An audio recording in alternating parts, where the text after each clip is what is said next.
Shannon is with us in Lexington, Kentucky. Hi, Shannon. How are you? Hi, Dave. I'm doing great. Good. Thanks for taking my call. Sure. Did you survive Derby week? I did. You just have to stay out of Louisville. I understand. I've heard the rumor. I love it. Oh, so how can I help today? Well, I really just want to know if I'm a gazelle or if I'm a sloth. I can't decide. I'm the free spirit in this relationship, and and I come to all of the meetings that we have every week, and I don't get it, but he helps me. But I just feel like we're not attacking it as much as we should, and I thought maybe you would be able to either tell me I'm a gazelle or maybe I'm a sloth. Okay. What is it that you don't get? You said I don't get it. Well, I don't get numbers. Numbers is not my thing. And the debt snowball. We're still on the debt snowball. We have some debt, and I feel like we could be attacking the debt harder and not funding our envelopes as much as we are. Okay. So you feel like you're spending too much? I do. My husband doesn't think so. Okay. But we have 6 kids, and so food's expensive, and school clothes are expensive, and so we plan for those things, and birthdays and Christmas, and so we plan all of those things out. But I feel like we could be living, tightening the belt a little bit more, and not living like we have money, because we do have debt. Okay. Well, the first thing you need to do is stop lying, because you do get numbers. As soon as you said, I don't get numbers, you just proceeded to tell me for the next 3 minutes all about your numbers. You completely get numbers. You completely get numbers. You understand what's going on. You need to give yourself credit. You need to have a little more confidence in that. I'm proud of you. You really do know what's going on. And you didn't call me up clueless. You know what's going on. You can tell. And you've got a really good handle on this, and you think you're spending too much. And you're the spender. I am. If the spender thinks we're spending too much, that's not a good sign.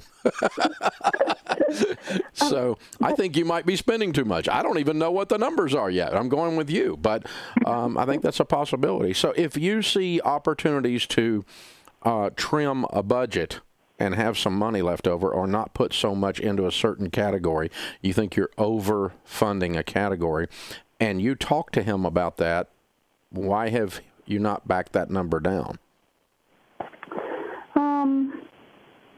For fear of needing it. Okay. So give me an example of an area you think you're overfunding. Okay.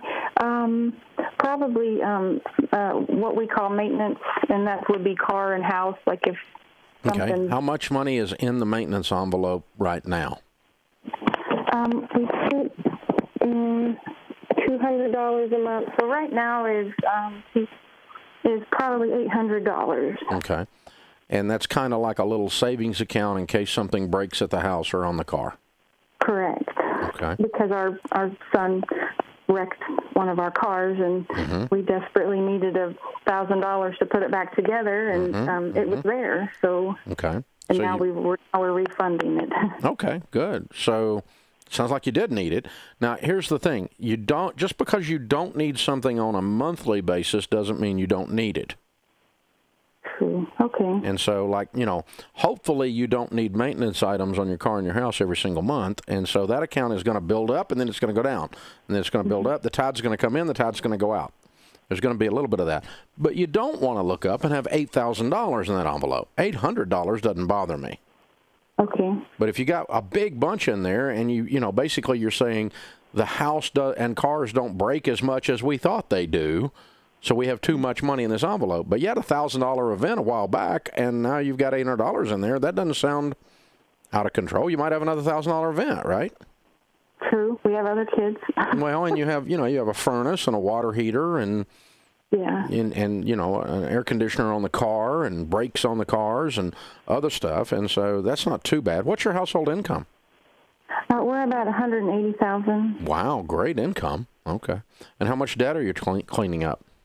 $60,000 in student loans, and then our mortgage is at $166,000. Okay, the mortgage will be a different baby step. That's baby step 6. Right now, we're knocking out the student loans. You have any other debt? we do have a small personal loan. We were not able to cover the cost of a septic tank that was leaking into our neighbor's front yard. Ah, kind of like a home maintenance item, huh?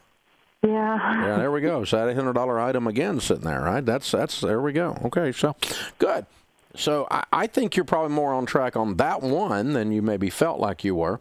But here's what's happening. You guys have been married for over 10 years, right? Yeah.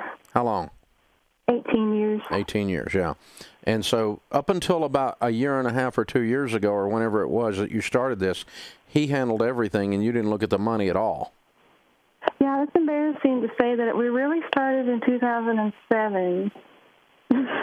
Okay. Have you paid off a bunch of debt to now?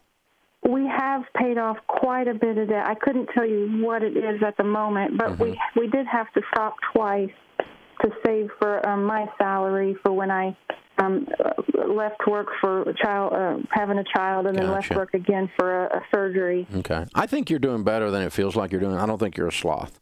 Is there a possibility that the two of you working together on this could really tighten it up?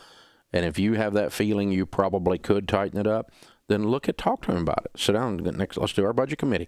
I think we're not intense enough. And he's going to say, okay, show me where we can get more intense. And that means what can we trim down and put that money towards the debt.